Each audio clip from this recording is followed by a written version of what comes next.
আজকে আপনাদেরকে অ্যাডজেক্টিভ সম্পর্কে পরিষ্কার ধারণা দেওয়া হবে।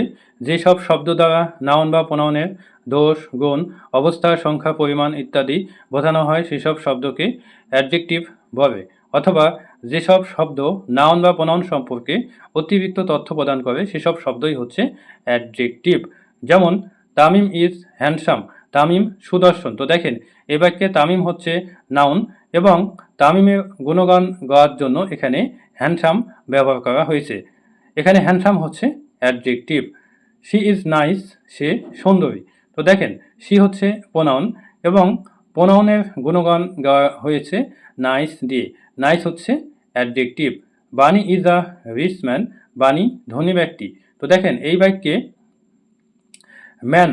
ম্যান সম্পর্কে অতিরিক্ত তথ্য প্রদান করা হয়েছে রিচ শব্দ দ্বারা, অর্থাৎ রিচ হচ্ছে adjective. He is a bad boy, সে একজন খারাপ বালক। তো দেখেন এখানে সেম অবস্থা, বয় নাউন সম্পর্কে অতিরিক্ত তথ্য প্রদান করেছে ব্যাড, এখানে ব্যাড হচ্ছে অ্যাডজেক্টিভ। Thank you.